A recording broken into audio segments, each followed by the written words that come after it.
चलिए, तो experimental pharmacology समझने के बाद आज हम प्रैक्टिकल की एक और सीरीज़ में आगे बढ़ते हैं और ये है प्रिस्क्रिप्शन राइटिंग के कुछ प्रैक्टिकल्स। ऑलरेडी हमने इंट्रोडक्शन टू प्रिस्क्रिप्शन राइटिंग करके एक प्रैक्टिकल था जो हमने डिस्कस कर चुके हैं। अगर आपने नहीं देखा है तो हमारे डिस्क्रिप्शन में आप देखेंगे या फिर हमारे प्लेलिस्ट में जाइए फार्माकोलॉजी प्रैक्टिकल, वहाँ पे आप सभी प्रैक्टिकल्स के बारे में देख सकते हैं। तो प्रिस्क्रिप्शन राइटिंग क्या है डिफरेंट पार्ट प्रिस्क्रिप्शन का या प्रिस्क्रिप्शन का इम्पोर्टेंस क्या है, ये सब चीज़ हम ऑलरेडी सीख चुके हैं जनरलाइज प्रिस्क्रिप्शन के बारे में। अब हम कुछ स्पेसिफिक कंडीशंस लेंगे और उन कंडीशंस में कैसे प्रिस्क्रिप्शन लिखते हैं उसके बारे में हम लोग डिस्कशंस करेंगे। वैसे तो ये जो टॉपिक्स हैं ये कुछ ही टॉपिक्स हैं जो एग्ज़ाम में पूछे जाते हैं। प्रिस्क्रिप्शन राइटिंग एग्ज़ाम में पूछा जाता है, स्पेशली प्रैक्टिकल एग्जामिनेशन में कोई स्पेसिफिक कंडीशंस का प्रिस्क्रिप्शन लिखिए उस हिसाब से, या फिर तो क्रिटिसिज्म एक एस्पेक्ट होता है जहाँ पे एक आपको गलत प्रिस्क्रिप्शन दिया होता है और गलत प्रिस्क्रिप्शन के जो भी गलत पॉइंट्स हैं वो आपको इलोबरेट करने होते हैं और उसको फिर आपको करेक्ट करके नया प्रिस्क्रिप्शन आपके हिसाब से लिखना होता है। So criticism and prescription writing is an important part in practical examinations. तो आज हम हाइपरटेंशंस के बारे में, कार्डियोवास्कुलर सिस्टम में जो हाइपरटेंशन है उसके बारे में प्रिस्क्रिप्शन राइटिंग कंडीशंस डिस्कस करेंगे। ऑल्दो यहाँ पे थियरी इन्फॉर्मेशन थोड़ी ज़्यादा है, लेकिन हम हो सके उतना कंसाइज रखेंगे। ड्रग्स के मैकेनिज्म्स के अंदर हम ज़्यादा नहीं जाएंगे।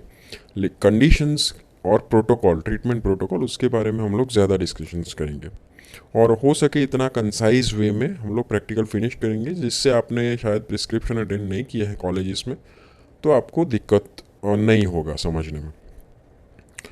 तो हाइपरटेंशन के बारे में देखते हैं कुछ जनरलाइज पॉइंट, इंपॉर्टेंट पॉइंट्स। कि पहले तो हाइपरटेंशन क्यों ट्रीट करना ज़रूरी है, बिकॉज हाइपरटेंशन अगर ट्रीट नहीं करे तो काफ़ी सारे कॉम्प्लिकेशंस होते हैं। तो हाइपरटेंशन की जो ट्रीटमेंट है वो मॉर्बिडिटी एंड मोर्टालिटी को प्रिवेंट करना एक एम होता है, और दूसरा एम ये ट्रीटमेंट का होता है कि पेशेंट को हो सके उतना कम इनकन्वीनियंस हो, क्योंकि इसकी ट्रीटमेंट ज़्यादा चलती है। मैक्सिमम केसेस में तो ये लाइफ लॉन्ग चलती है। अगर हम ट्रीट नहीं करें हाइपरटेंशन के पेशेंट्स को तो क्या हो सकता है, तो काफ़ी सारे कॉम्प्लिकेशंस होते हैं। हार्ट रिलेटेड कॉम्प्लिकेशंस मोस्टली ज़्यादा होते हैं और eventually other organ related complications होते हैं।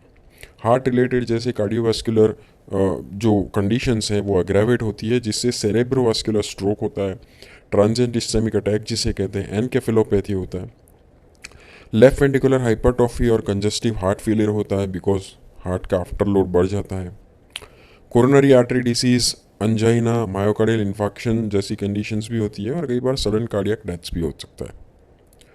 पेरिफेरल वास्कुलर डिसीजेस जो है वो भी कॉम्प्लिकेट होता है, और रेटाइनोपैथी, अदर ऑर्गन डैमेज में रेटाइनोपैथी आइस की होती है। Dissecting aneurysm of aorta and kidney पे भी नुकसान होता है। सो काफ़ी सारे ये कुछ एग्जांपल्स हमने लिखे हैं। अगर ब्लड प्रेशर को ट्रीट ना किया जाए तो ये कॉम्प्लिकेशंस धीरे धीरे डेवलप होते रहते हैं। इसीलिए हाइपरटेंशन बहुत ही कि इम्पॉर्टेंट एस्पेक्ट बन जाता है, स्पेशली हमारे इंडिया में, कि जहाँ पे प्रिवेलेंस उसका बहुत ही ज़्यादा है। तो इसके कुछ ट्रीटमेंट प्रोटोकॉल्स, कुछ इंपॉर्टेंट पॉइंट्स जानना हमारे लिए बहुत ज़रूरी है। तो अलग अलग संस्थाएं हैं जो क्लासीफाई करती हैं। जेएनसी नामक एक संस्था है, उसने क्लासीफाई किया है हाइपरटेंशन को कि नॉर्मल ब्लड प्रेशर किसे कहते हैं, कि अगर सिस्टोलिक और डायस्टोलिक ब्लड प्रेशर 120 और 80 रिस्पेक्टिवली से कम रहे तो that is called as normal blood pressure. लेकिन अगर ब्लड प्रेशर का रेंज सिस्टोलिक में 20 mmHg से बढ़े और डायस्टोलिक में 10 mmHg से बढ़े तो हम आगे के स्टेज में पहुंच जाते हैं। जैसे 120 से 140 मान लीजिए रफली, और यहाँ पे 80 से 90 अगर पहुँच गया, यहाँ पे स्पेसिफिक आप जा सकते हैं 89, लेकिन देखिए मैं आपको रफली बता रहा हूँ, तो आप प्री हाइपरटेंशन के स्टेज में पहुँच जाएंगे। इसे हाइपरटेंसिव नहीं कहते हैं, लेकिन देर आर चांसेस कि अगर कंट्रोल नहीं किया जाए किसी भी मेजर से तो पेशेंट स्टेज 1 में पहुँच सकता है। तो 140 तक ज़्यादा टेंशन नहीं है, 90 तक ज़्यादा टेंशन नहीं है, लेकिन अगर 140 टू 160 पहुँचता है पेशेंट और 90 टू 100 पहुँचता है तो that is stage 1 hypertension. And then more than 160 and more than 100 patient goes to stage 2 of hypertension. तो दिस इज़ हाउ हाइपरटेंशन का क्लासिफिकेशन होता है, ये एक आपको याद रखना ज़रूरी है।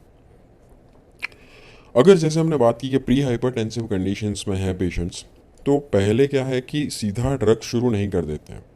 अगर पेशेंट बहुत ज़्यादा एंथुजियास्ट है और उसे लगता है कि मैं दवाई के बिना भी कंट्रोल कर सकता हूँ, तो कुछ नॉन फार्माकोलॉजिकल मेजर्स से भी कंट्रोल किया जा सकता है।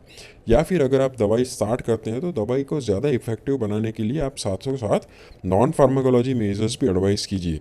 ये उतने ही ज़रूरी है जितनी दवाई ज़रूरी है। जैसे लाइफस्टाइल का मॉडिफिकेशन करना, ज़्यादा उसको रेगुलराइज करना, स्ट्रेस हो सके उतना कम करना। डाइट एक इम्पॉर्टेंट चीज़ है और उसमें भी स्पेसिफिकली सोडियम। तो सोडियम का रिस्ट्रिक्शंस करना, जो ऊपर से सॉल्ट डालते हैं वो कम करना, एरोबिक एक्टिविटी और एक्सरसाइज करना, वेट रिडक्शन करना, अल्कोहल इंटेक कम करना, मेंटल रिलैक्सेशंस, ये सब जो चीज़ें हैं ये नॉन फार्माकोलॉजिकल मेजर्स हैं और ये बहुत ही इंपॉर्टेंट चीज़ें हैं। तो आपको आपके प्रिस्क्रिप्शन में हमेशा ये सब चीज़ों को निगलेक्ट नहीं करना चाहिए और जब भी आप प्रिस्क्रिप्शन लिखें तो पेशेंट्स को ये भी इंक्लूड करके देना चाहिए, exam point of view as well as आपको नॉलेज पॉइंट ऑफ व्यू। अभी जो हाइपरटेंशन में यूज़ होने वाली दवाइयाँ हैं, वैसे तो काफ़ी सारी दवाइयाँ हैं, लेकिन हम मेजरली क्लासीफाई करें तो 4 ग्रुप ऑफ ड्रग्स हैं वो सबसे ज़्यादा इंपॉर्टेंट है और वही कॉमनली फर्स्ट लाइन ड्रग के तौर पे यूज़ की जाती हैं। फर्स्ट लाइन ड्रग के तौर पे मीन्स कि कॉमनली यूज़ की जाने वाली, पहले यूज़ की जाने वाली दवाइयाँ, तो उसके बारे में हम लोग देखेंगे।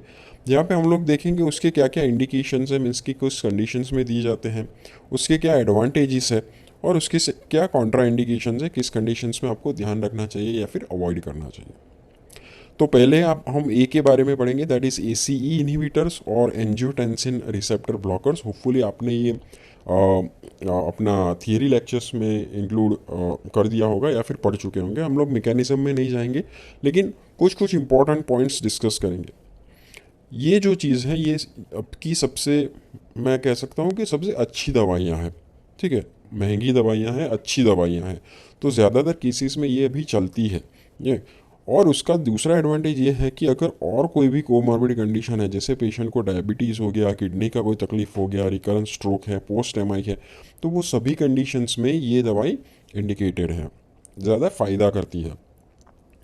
इसके एडवांटेज ये है कि आप यंग पेशेंट्स में इसे दे सकते हैं। जैसे हमने बात किया कि अगर पेशेंट को और भी कोई कोमॉर्बिड कंडीशंस है तो अदर कोमॉर्बिड कंडीशंस में दूसरी जो दवाइयाँ हैं, जो स्पेसिफिकली बीटा ब्लॉकर्स, डायूरेटिक्स, ये सब दवाइयों को कोमॉर्बिड कंडीशन बहुत ध्यान रख के देना चाहिए। जैसे गाउट हो गया या पेरिफेरल वास्कुलर डिसीज़ हो गया, पेशेंट डिसलिपिडेमिक है, काफ़ी सारी कंडीशन, तो उस सब चीज़ में सबसे बेहतरीन दवाई है दैट इज़ ACE इनहिबिटर्स। तो ACE इनहिबिटर सबसे बेहतरीन दवाई निकलती है।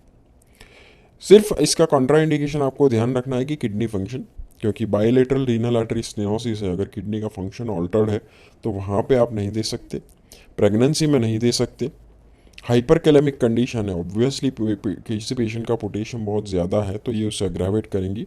और कुछ कुछ ACE इनहिबिटर से ड्राई कफ होता है तो उसको ये अग्रेवेट करता है, लेकिन ये भी आप मैनेज कर सकते हो। लेकिन जो सीरियस कंडीशन वो है kidney conditions, pregnancy and high potassium level, तो उसमें आप इस ड्रग्स को कॉन्ट्राइंडिकेट कीजिए। दूसरी जो ड्रग है दैट इज़ बीटा ब्लॉकर, बहुत ही फेमस, बहुत ही पुरानी ड्रग है, ठीक है, जो काफ़ी सारी कार्डियक कंडीशंस में यूज़ होती थी। लेकिन इसका जो डिसएडवांटेज था, कॉन्ट्रा इंडिकेशंस था, वो था कि comorbid condition, specially asthma, COPD जैसी कंडीशंस है तो वहाँ पे आप नहीं दे सकते। स्पेसिफिकली नॉन सिलेक्टिव, तो नॉन सिलेक्टिव बीटा ब्लॉकर्स जो है वो नहीं दे सकते, ये कंडीशन अग्रावेट होगी। ऑब्वियसली ये ड्रग हार्ट रेट कम करेगी, तो ऑब्वियसली जिसे हार्ट की कोई बीमारी है ऑलरेडी, जिसका हार्ट रेट ऑलरेडी कम है, तो उस सिचुएशंस में नहीं देना चाहिए। Peripheral vascular diseases, abnormal lipid profile, ये सब में नहीं देना चाहिए क्योंकि इससे ये सब अग्रावेट होगा। लेकिन अगर पेशेंट को एंग्जाइटी है, पेशेंट का नेचर एंग्जियस है, उसे टेकिकार्डिया रहता है, माइग्रेन वाले पेशेंट्स हैं, और किसी पेशेंट्स का कॉस्ट इंपॉर्टेंट कंसर्न है, इंडियन पेशेंट्स में कॉस्ट इंपॉर्टेंट कंसर्न रहता है, तो उसमें बीटा ब्लॉकर्स दे सकते हैं। लेकिन अभी की जो लेटेस्ट गाइडलाइंस हैं और या फिर लेटेस्ट प्रोटोकॉल जो चल रहा है वो कहते हैं कि बीटा ब्लॉकर्स को आप अवॉइड ही कीजिए, हमारे पास उससे बेहतर ड्रग है AC एंड D के फॉर्म में, AC inhibitors, calcium channel blockers and diuretics. तो दूसरा बीटा ब्लॉकर्स को आप लास्ट रिजॉर्ट में रखिए। फिर आती है कैल्शियम चैनल ब्लॉकर्स, जो हमने बात की कि ये भी एक बेहतरीन दवाई है, काफ़ी सारी कंडीशंस में यूज़ होती है और ये काफ़ी सारी कोमॉर्बिड कंडीशंस में भी यूज़ कर सकते हैं। जैसे पुअर पेशेंट्स हो गए या ओल्डर पेशेंट्स हो गए, पेशेंट्स को COPD, अस्थमास, जो भी बीटा ब्लॉकर के सब कॉन्ट्राइंडिकेशंस हैं वो सभी में दे सकते हैं। इवन प्रेगनेंसी में जहाँ पे ACE इनहिबिटर्स नहीं दे सकते थे वहाँ पे भी दे सकते हैं, डायबिटिक्स में भी दे सकते हैं। कुछ कुछ चीज़ों का आपको ध्यान रखना है, जैसे वेरापामिल और डिल्टीएजम नाम के जो कैल्शियम चैनल ब्लॉकर्स हैं वो हार्ट रेट कम कराते हैं। तो ऑलरेडी जहाँ पे कंडक्शन डिफेक्ट है या मायोकार्डियल एडिक्वेसी कम है उस कंडीशंस में आप ना दें, बीटा ब्लॉकर्स के साथ ना दें, क्योंकि अगर बीटा ब्लॉकर हार्ट रेट कम कराएंगी, ये ड्रग्स भी हार्ट रेट कम कराएगी तो पेशेंट को कंडक्शन डिफेक्ट हो जाएगी। और जो नई डायहाइड्रोपिरिडिन है जो मोस्टली यूज़ की जाती है उसमें लॉन्गर एक्टिंग यूज़ करें, क्योंकि शॉर्टर एक्टिंग डायहाइड्रोपिरिडिन यूज़ करने से वाजो डायलेशन होगा और सडन वाजो डायलेशन से टेकिकार्डिया होता है, तो उससे इस्चेमिक अटैक अग्रावेट होता है। कई बार GERD और प्रोस्टेट एनलार्जमेंट वाले पेशेंट्स में हमें अवॉइड करना चाहिए। इससे क्या होता है, मसल रिलैक्स होते हैं तो GERD की तकलीफ बढ़ती है, एसिड रिफ्लक्स बढ़ जाता है। प्रोस्टेट की जिसको तकलीफ है ऑलरेडी उसको यूरिन पास करने में डिफ़िकल्टी होती है, तो इसको ऑलरेडी रिलैक्सेशन होता है उसका ब्लैडर का, तो मसल, तो इससे क्या होता है यूरिन रिटेंशन बढ़ता है। तो ये रिलैक्सेशन कराने वाली दवाई है, वाजो डायलेशन तो करती है और भी स्मूथ मसल्स को रिलैक्स करती है। बट ऑल एंड ऑल अगर कार्डियक कंडीशंस में देखिए तो वह बहुत ही बेहतरीन दवाई है, काफ़ी सारी कोमोर्बिड कंडीशंस में आप यूज़ कर सकते हैं। एंड देन इवेंचुअली आता है डायूरेटिक्स। तो डायूरेटिक का सबसे बेहतरीन एडवांटेज है कि लो कॉस्ट, इसकी कॉस्ट बहुत कम है, ठीक है। ओबेस पेशेंट्स को आप दे सकते हैं, ओल्डर पेशेंट्स को दे सकते हैं, जिसका सिर्फ सिस्टोलिक ब्लड प्रेशर ज़्यादा है उसको भी आप दे सकते हैं। काफ़ी सारी कार्डियक कंडीशंस में आप यूज़ कर सकते हैं, लेकिन इसके जो कॉन्ट्रा इंडिकेशंस है वो बहुत ही इंपॉर्टेंट है। और कोई कोमोर्बिड कंडीशन जैसे गॉट, क्योंकि ये हाइपर यूरिसेमिया करता है तो गाउट में आप नहीं दे सकते, जिसका लिपिड प्रोफाइल ऑलरेडी ऑल्टर्ड है, क्योंकि ये मेटाबॉलिक डिस्टर्बेंसेस करती है ये दवाइयाँ, ग्लूकोज का लेवल बढ़ाती है, ये ड्रग लिपिड का लेवल बढ़ाती है, ठीक है। सो ये चीज़ में ना दीजिए। और प्रेगनेंसी एक एब्सोल्यूट कॉन्ट्रा इंडिकेशन दूसरा है, क्योंकि उसमें भी फीटल सर्कुलेशन में इम्पैक्ट होता है। सो ज़्यादा कोमोर्बिड कंडीशंस में भी ये दवाइयाँ ना यूज़ करें। Otherwise economic point of view देखें तो बहुत ही बेहतरीन दवाई है स्टार्ट करने के लिए, ये बहुत ही अच्छी दवाई है। और मोस्टली गाइडलाइंस यही रिकमेंड करती है कि अगर आपको स्टार्ट करना है तो A या B में से आप चूज़ कीजिए, मोस्टली A, या फिर C और D में से चूज़ कीजिए, मोस्टली D। सो ये कुछ अच्छी दवाइयाँ हैं, अगर कोमोर्बिड कंडीशन कंट्रोल में है तो उसके हिसाब से आप स्टार्ट कर सकते हैं। अब कुछ इंपॉर्टेंट कंसेप्ट, इंपॉर्टेंट पॉइंट्स हम लोग डिस्कशन कर लेते हैं। जैसे हमने बात की कि मोस्टली स्टेज 2 के अलावा स्टेज 1 में जैसे हाइपरटेंसिव पेशेंट्स हैं, नए पेशेंट्स हैं, माइल्ड हाइपरटेंशन वाले पेशेंट्स हैं, तो आप एक दवाई शुरू कीजिए। और एक दवाई अगर आपको चूज़ करना है तो आप डायूरेटिक चूज़ कीजिए। डायूरेटिक में भी थाइजाइड डायूरेटिक अच्छी दवाइयाँ हैं। बीटा ब्लॉकर के ऊपर ना जाए, आप एस इनहिबिटर्स और कैल्शियम चैनल ब्लॉकर्स भी यूज़ करते हैं। बीटा ब्लॉकर्स हो सके तो लास्ट रिसोर्ट में रखिए, बीटा ब्लॉकर अब फर्स्ट चॉइस ड्रग नहीं रहा है।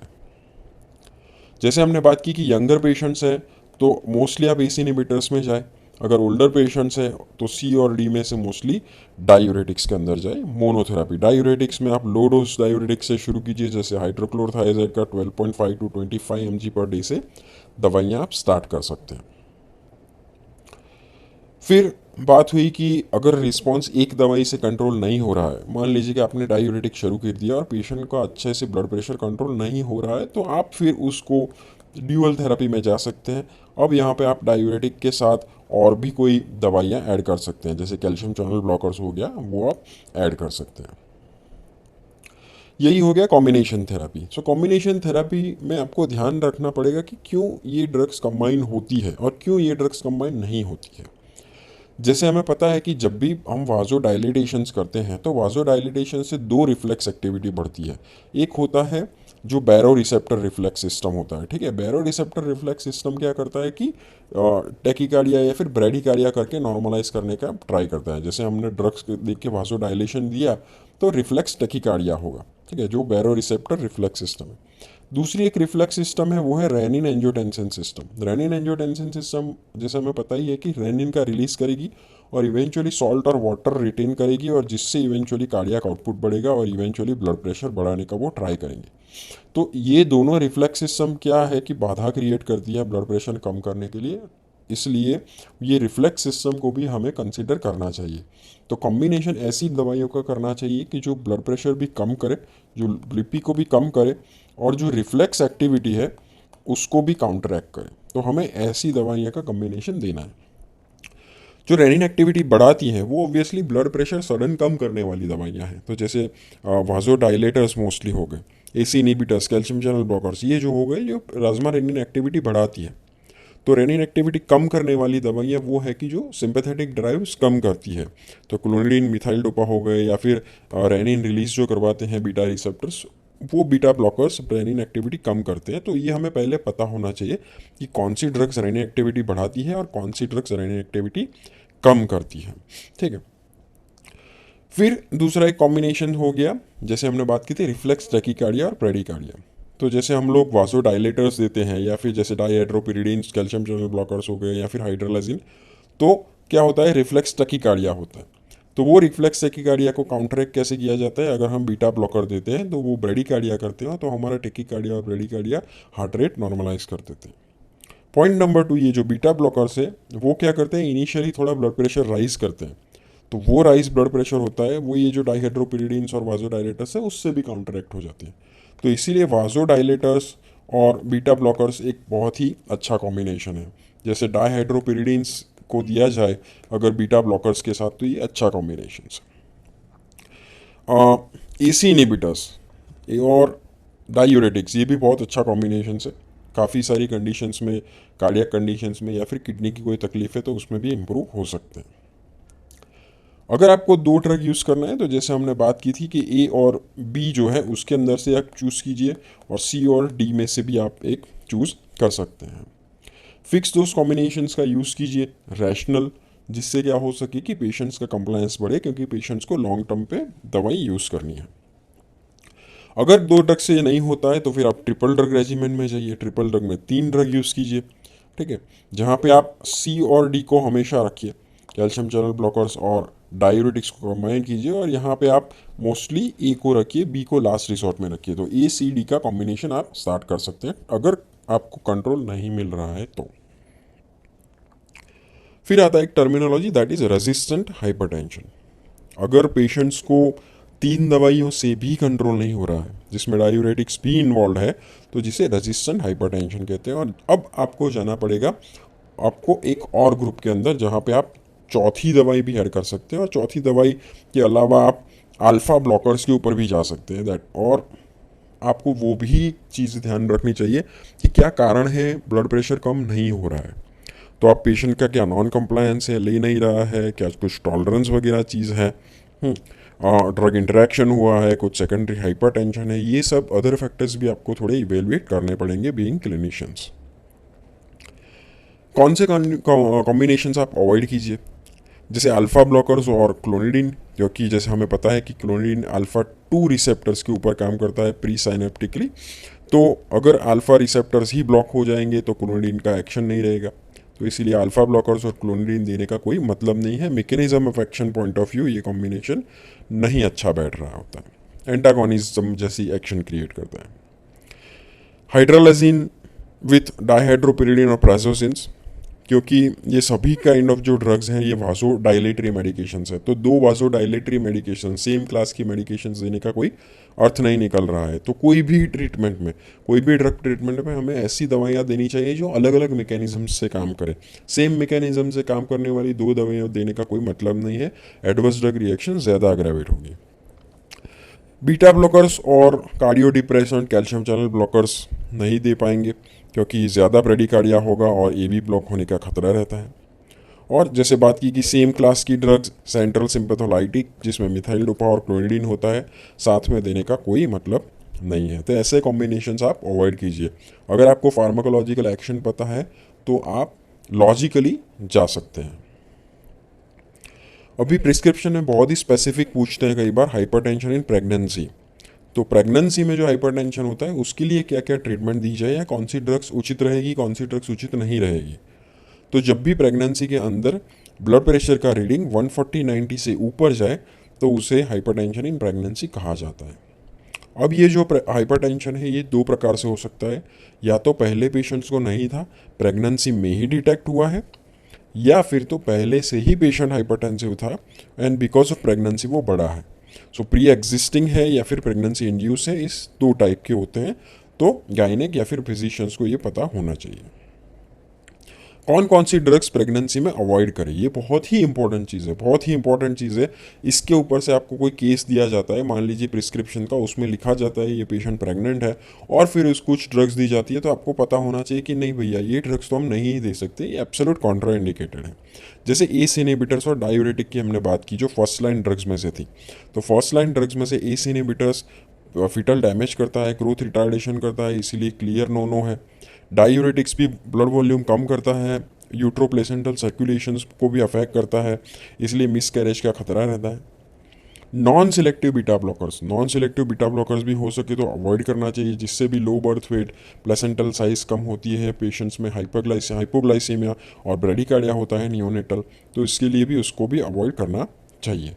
और कॉम्प्लिकेटेड एक्लेम्शिया वाले कंडीशन में सोडियम नाइट्रोक्लोराइड भी एक स्पेसिफिक है, लेकिन फर्स्ट लाइन में से अगर आप देखें तो S inhibitors, diuretics, non selective beta blockers आपको अवॉइड करने चाहिए। तो कौन से सेफ रहे फर्स्ट लाइन में से, that is calcium channel blockers.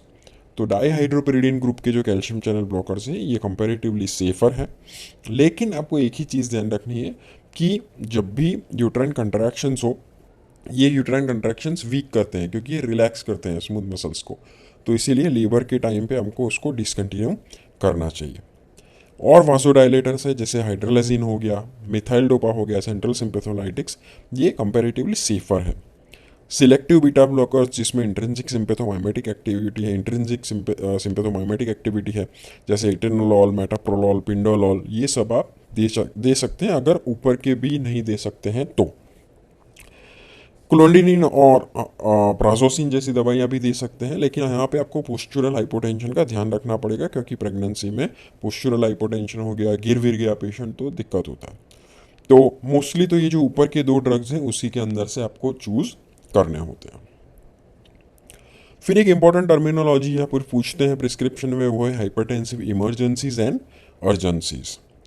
तो जब भी पेशेंट का ब्लड प्रेशर सिस्टोलिक 220 से ज़्यादा जाए और डायस्टोलिक 120 से ज़्यादा जाए, तो यहाँ पे हाइपरटेंसिव इमरजेंसी या अर्जेंसी लेवल लगता है। अभी यहाँ पे देखते हैं कि और भी कोई ऑर्गन में डैमेज है, जैसे किडनी में कोई डैमेज है, या फिर आई में कोई डैमेज है, या कोई कार्डियक डैमेज है, ऑलरेडी कंडीशंस और कोई है जैसे स्ट्रोक हो गया है, या फिर और भी कंडीशंस है। तो अगर और कोई ऑर्गन डैमेज है, so that is hypertensive emergencies. अगर और कोई भी एक्टिव ऑर्गन डैमेज चल रहा है तो ये हाइपरटेंसिव इमरजेंसी है। लेकिन सिर्फ ब्लड प्रेशर बढ़ा है without the signs of organ damage, तो that is called as hypertensive urgency. तो अर्जेंसी पहले है, फिर बाद में इमरजेंसी आएगा। सिवियरिटी के पॉइंट से अगर हम देखें तो ऑर्गन डैमेज हो गया तो that is emergency, organ damage नहीं हुआ है दैट इज अर्जेंसी।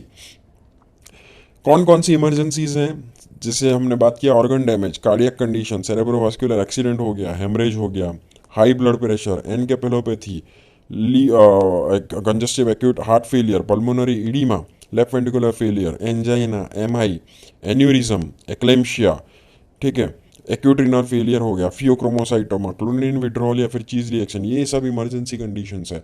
तो इसमें आपको क्विक एक्शन लेना पड़ेगा, और जो क्विक एक्शन आपको मिलता है पेरेंटल थेरापी से। पहले ऐसे बात करते थे कि अर्जेंसी में आप ओरल दवाई दे के कर सकते हैं, लेकिन हो सके तो आप पेरेंटल कंट्रोल्ड ड्रग के ऊपर ही जाए। जैसे यहाँ पे लिखा है पेरेंटल ड्रग, जहाँ पे कंट्रोलेबल एक्शन है जिसका यूज़ किया जाता है। अब हम लोग ऐसा सोचते हैं कि अगर पेशेंट का ब्लड प्रेशर 220 हो जाए तो सर ऐसी दवाइयाँ दीजिए कि सडनली ब्लड प्रेशर को 120 ला दे, तो नहीं। ऐसा होगा तो क्या होगा कि बॉडी ऐसा डिटेक्ट करेंगी कि ये तुरंत फटाक से वाजोडाइलेशन हो रहा है, फटाक से बीपी कम हो रहा है, तो उसमें क्या होगा, ये रिफ्लेक्स टैकीकार्डिया होगा और कंडीशन वर्स होगी, हार्ट के ऊपर और लोड आएगा, एमआई का अटैक आ जाएगा। सो ऐसा नहीं कर सकते। सो मेन ब्लड प्रेशर को आपको धीरे धीरे कम करना है, 25% से कम पहले नहीं करना है, ठीक है। धीरे धीरे धीरे धीरे धीरे आपको कम करना है, ठीक है। जैसे हमने बात की थी 160 100 पहला टारगेट होता है, और वो भी ग्रेजुअली कम करना होता है। इसीलिए कंट्रोलेबल वर्ड बहुत ही ज़रूरी है। अगर ये कम नहीं किया, सडन वासोडाइलेटरी ड्रग दे दी, ब्लड प्रेशर कम आ जाएगा, पेशेंट की और इमरजेंसी कंडीशन हो जाएगी। तो इसमें यूज़ होने वाली कुछ दवाइयों के बारे में डिस्कशंस करते हैं। एक होते हैं सोडियम नाइट्रोक्लोराइड, जो बहुत ही अच्छी दवाई और जिसे ड्रग ऑफ चॉइस भी कहा जाता है, क्योंकि ये टाइट्रेटेबल है, आर्टरीज और वीनस दोनों का डायलेटेशंस करता है, सिर्फ इसमें इन्फ्यूजन पंप और मॉनिटरिंग का ज़रूरत पड़ता है। फिर होता है ग्लिसराइल ट्राइनाइट्रेट, नाइट्रेट्स ग्रुप की ड्रग, हमने बात की थी एंजाइना में भी लाइफ सेविंग ड्रग है। ठीक है, इसको भी कई बार आईवी यूज़ कर सकते हैं, लेकिन इसमें जो मेन दिक्कत रहती है थोड़े टाइम के बाद टॉलरेंस शुरू हो जाता है। फिर होता है हाइड्रालाजिन, हाइड्रालाजिन भी आप दे सकते हैं, कंपैरेटिवली लेस प्रेडिक्टेबल है, लेकिन प्रेगनेंसी इंड्यूस हाइपरटेंशन जैसे एक्लेम्शिया जैसी कंडीशंस है उसमें आप चूज़ कर सकते हैं। इसमें आपको सिर्फ ध्यान रखना है कि हार्ट रेट के ऊपर टैकीकार्डिया हो गया तो कंडीशन वर्स भी हो सकती है, स्पेशली इस्चीमिया की।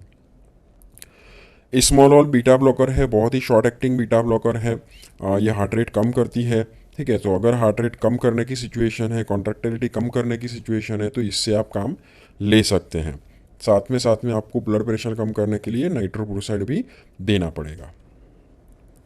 फेंटोलेमाइन ये नॉन सिलेक्टिव अल्फा ब्लॉकर्स हैं, तो फियोक्रोमोसाइटोमा या फिर चीज रिएक्शन जैसी कंडीशंस में आप इसको यूज़ कर सकते हैं। साथ में बीटा ब्लॉकर भी ऐड करें। लाबेटालॉल ये अल्फा प्लस बीटा ब्लॉकर है, काफ़ी इफेक्टिव दवाई है, इंजेक्टेबल फॉर्म में अवेलेबल है। फ्यूरोसेमाइड बहुत ही लाइफ सेविंग दवाइयाँ हैं। किसी भी प्रकार का फ्लूइड रिटेंशन और हार्ट के ऊपर लोड बढ़ता है तो उस सिचुएशंस में इडीमा कम करने के लिए फ्यूरोसेमाइड बहुत ही लाइफ सेविंग दवाई के तौर पे यूज़ किया जाता है। और भी कुछ ड्रग्स हैं जो इमरजेंसी कंडीशंस में यूज़ की जाती है पेरेंटरली, जैसे डोपामिन एंटागोनिस्ट है, सॉरी डोपामिन एगोनिस्ट है, दैट इज़ फिनाल्डोपाम। निकार्डिपिन और क्लेविडिपिन जैसी दवाइयाँ जो पेरेंटल डाइहाइड्रोपिरिडिन है, शॉर्टर एक्टिंग।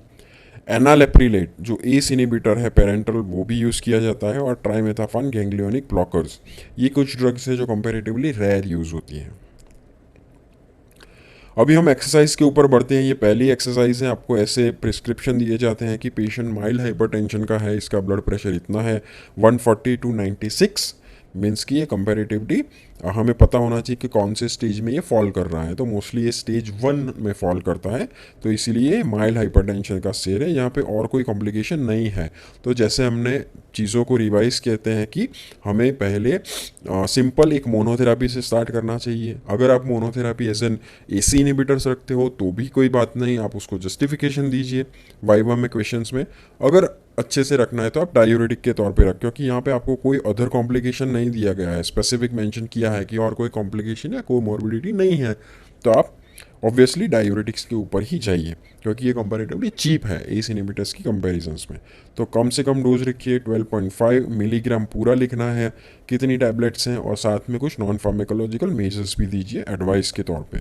इंस्ट्रक्शन आपको स्पेसिफिकली देना है पेशेंट्स को। ये तो पूरा है जो प्रिस्क्रिप्शन का फॉर्मेट था हमने पढ़ा है, वो फॉर्मेट के अंदर आपको ये इन्फॉर्मेशन देनी होगी। 1 tablet to be taken once a day for 15 day, और उसके बाद फॉलोअप कीजिए, बीपी मॉनिटरिंग कीजिए, सॉल्ट का ध्यान दीजिए, अल्कोहल और स्मोकिंग बंद कीजिए, लाइफस्टाइल मॉडिफिकेशन और एक्सरसाइज के ऊपर ध्यान दीजिए। तो ये कुछ नॉन फार्मेकोलॉजिकल मेजर्स भी हैं। अगर लिखा है स्पेसिफिकली कि प्रिस्क्रिप्शन दीजिए, ये पेशेंट टैकीकार्डियक है, या ये पेशेंट पोस्ट एमआई वाला है, या फिर थायराइडॉक्सिकोसिस है, दैट मीन्स कि उसका हार्ट रेट ज़्यादा रह रहा है, तो उस केस में अगर कोमॉर्बिडिटी नहीं है तो best drug would be go for beta blockers, atenolol. ठीक है, तो एटेनोलॉल का इस ड्रग के इस डोज के अंदर आप 1 डे से स्टार्ट कर सकते हैं। अगर पेशेंट को ऐसा स्पेसिफिक दिया गया है कि उसे कोमॉर्बिड कंडीशंस हैं, जैसे डायबिटीज़ है, या फिर गाउट है, या फिर कंजस्टिव हार्ट फेलियर है, या फिर हाइपरलिपिडीमिया है, तो उस पेशेंट में अब आप डायूरेटिक्स नहीं दे सकते। तो उस पेशेंट्स में अब आपको जाना होगा अच्छी दवाई के तौर पे, और वो है एसी इनिबिटर्स या फिर एंजियोटेंसिन रिसेप्टर ब्लॉकर्स। तो एंजियोटेंसिन रिसेप्टर ब्लॉकर्स में से लॉसआर्टन आप चूज़ कर सकते हैं 50 mg वंस अ डे। फिर आपको मॉडरेट हाइपरटेंशन का देंगे, तो जैसे हमें पता है कि स्टेज 2 हाइपरटेंशन 170 पहुंच गया है, तो अब आपको 2 ड्रग देना पड़ेगा कम्बिनेशन ट्रीटमेंट। तो आप डायूरेटिक्स ले सकते हैं, अगर उसके कोई कॉमोर्बिडिटी नहीं है तो जो हाइड्रोक्लोरोथायजाइड था उसके साथ आप कंबाइन करें एस इनिबिटर्स को, उसके साथ आप कैल्शियम चैनल ब्लॉकर्स को भी कंबाइन कर सकते हैं। तो यहाँ पे एस इनिबिटर्स के साथ गए हैं और दोनों का कम्बिनेशन दिया है।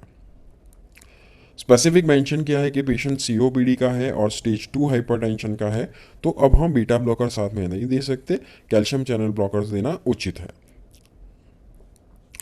इमरजेंसी वाली कंडीशंस है, हाइपरटेंसिव इमरजेंसी है, ब्लड प्रेशर बहुत ज़्यादा है, तो उस चीज़ में क्या करना है, हमने पूरा गाइडलाइन या फिर प्रोटोकॉल देख चुके हैं। सबलिंगुअल टैबलेट यहाँ पे नहीं देना है क्योंकि ट्रिमेंडस वासोडाइलेशन होगा और जिससे अटैक आ जाएगा, मायोकार्डियल इन्फेक्शन भी हो सकता है। तो ऐसे पेशेंट्स को आईसीयू में रखा जाता है और नाइट्रोप्रोसाइड अंडर ऑब्जर्वेशन इन्फ्यूज़ किया जाता है। नॉर्मल सलाइन भी कंट्रोल रेट से इन्फ्यूजन की जाते हैं। Monitoring of heart rate and blood pressure, BP reduction धीरे धीरे करना है और वंस बीपी कंट्रोल में हो जाए तो ओरल थेरेपी पे शिफ्ट करना है। और not more than 25% is the rule, आपको ब्लड प्रेशर कम नहीं करना है।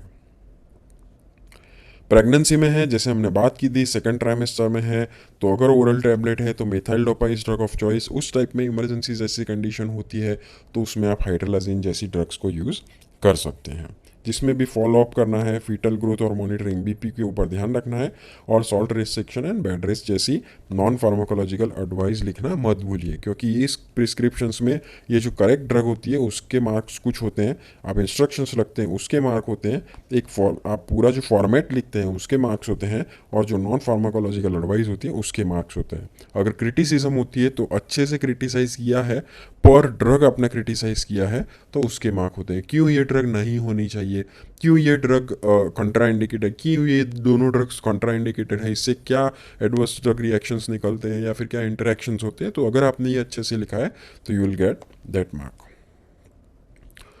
तो होपफुली आपको ये हाइपरटेंशन के प्रिस्क्रिप्शन राइटिंग का प्रैक्टिकल समझ में आ गया होगा। हो सके उतना हमने कंसाइज रखा है, फिर भी अगर आपको कोई डाउट है तो आप हमें पूछ सकते हैं। आगे भी हम और जो भी प्रिस्क्रिप्शन राइटिंग के प्रैक्टिकल है वो लाते रहेंगे। Thank you very much.